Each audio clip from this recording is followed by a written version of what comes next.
45, and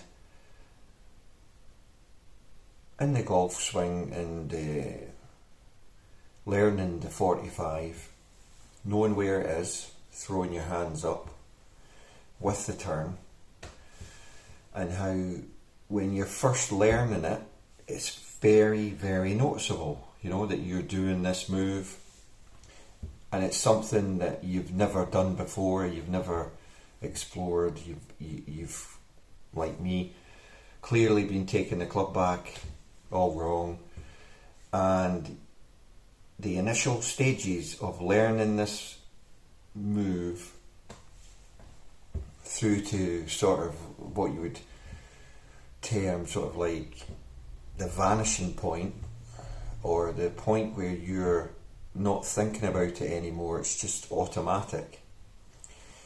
And it's basically when the 45 throw and the turn seamlessly blend together, and it now looks like any other golf swing you look at.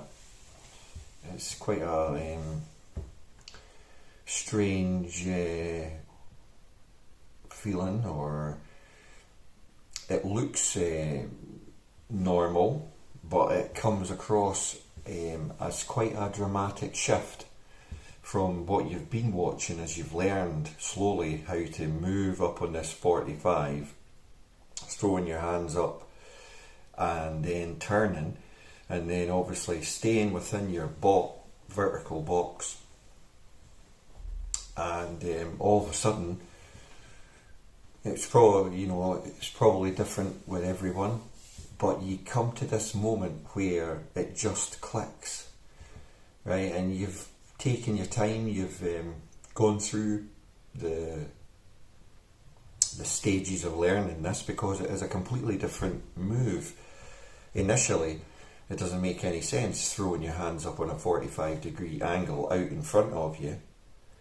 But when you're turning at the same time, it gets you into the position with room at the top to then come down, and all those drills get you where you need to go. But the thing that amazes you, or amazed me as well, is just how hidden and powerful the 45 actually is. And even if you're just discovering where it is, your swing's better than it was ever.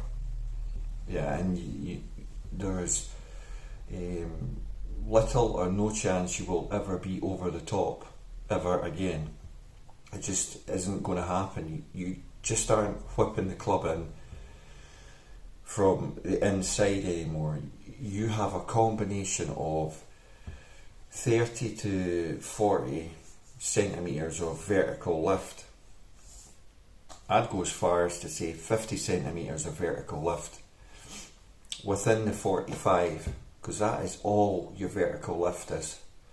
If you think about the swing as a component part of your body, the club that you're holding drives your entire body. So there's only two parts to it. A 45 lift with a turn, right? It's a tilt turn, though it's not like a flat turn, it's a tilt turn. So higher, lower. You're not turning level, you're turning on the 45, right, which gives you the seamless swing that you see on the TV. And if, like I say, you've ever explored an X-planar, when you're trying to keep that club on the roller, you'll notice that fundamentally is exactly the same. It's just that because we only see in 2D, and we've got a real bad habit of even watching someone play golf and knowing that they're a fantastic ball striker, but because the 45 throw up on that line with your hands in front of you at all times, in front of your body. How many times you heard a pro say, keep your hands in front of your body at all times? That's what the 45 does. The turn then just puts you in the position at the top. You cannot fail to come down on the correct path. So you're now using half the effort you were and you're on plane, and it's an unusual feeling. The thing is about being on plane is suddenly it all happens and you're on plane, and you might be saying, Mike, what the heck are you talking about, and this 45 and all this. Go back through the videos, right? Because as someone who was 30, 40 years over the top, within 3 golf balls of doing this, I wasn't over the top and I was square through impact. The minimum you'll be square through impact is the width of your shoulders. Is the easiest way to explain this, because of your throw on the 45 and your blended turn, your throw down on the 45. So you imagine you're throwing in this space here, which is your shoulder width. So as long as you just react to the club, it will be square from here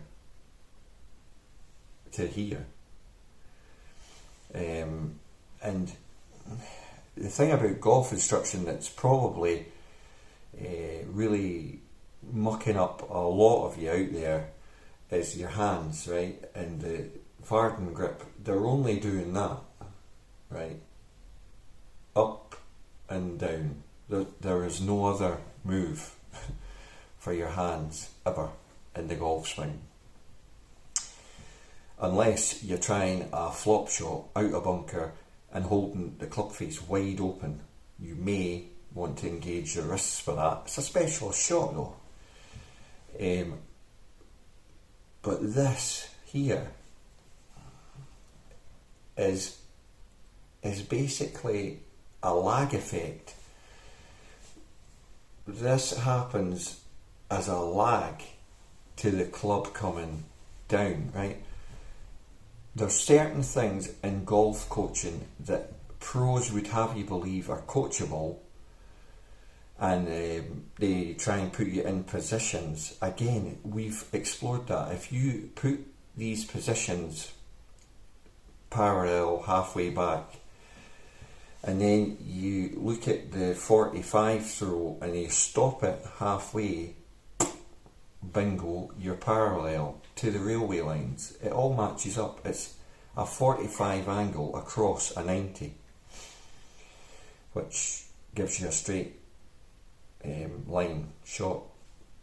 Throws the club is always going to come out under force, under load, under centrifugal force. Piece of string, weight.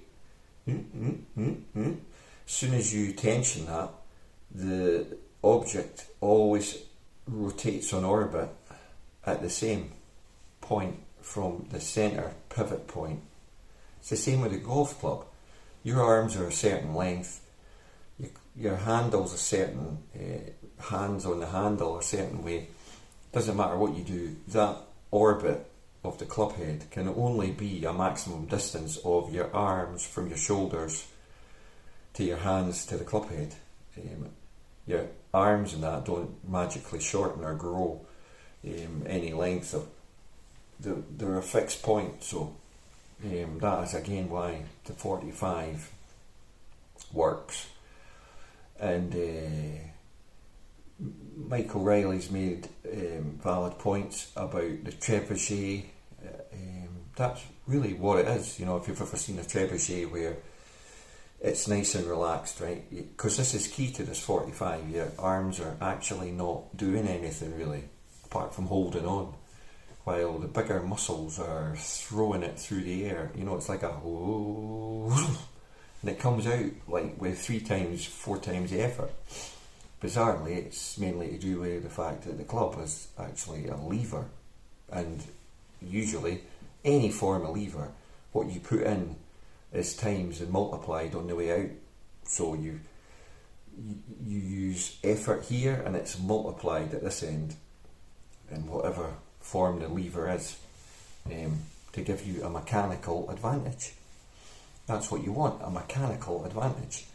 You don't want to be using a tool incorrectly you wouldn't be like with a hammer, you wouldn't be trying to, boop, boop, would you? I mean, you wouldn't be, you would always be boof, boof, and that is exactly what you're doing with a golf club in both hands, but it just so happens that you've got to do it at a 45 to get your 90. I think we'll leave it there. We'll discuss more on this because why it works, how it works, obviously interests a lot of you out there.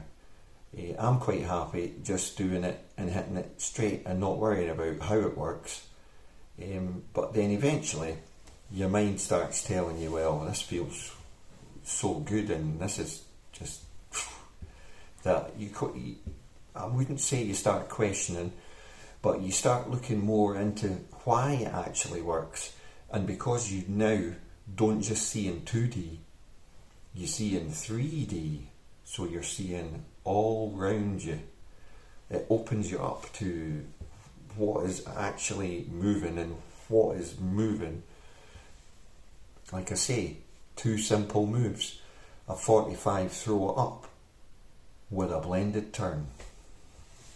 And you're using the hammer in both hands, but you're not hammering like that. You're hammering like that. Because you're turning, tilting. And to get that 90 degree angle, you need to go on the 45. It's actually like a fairly straightforward physics formula. How everyone has missed it, beyond me. But the more you do it, the more it feels completely unnatural to begin with. And then all of a sudden, you're doing it without any positions, thought, feel. It's just like, oh, my hands go up here with a turn. Thanks for watching, and comment below. There'll be more on this sit down chat about the whole thing. But when you try this and when you do it, the results, well, that'll change a golf game, let's put it that way.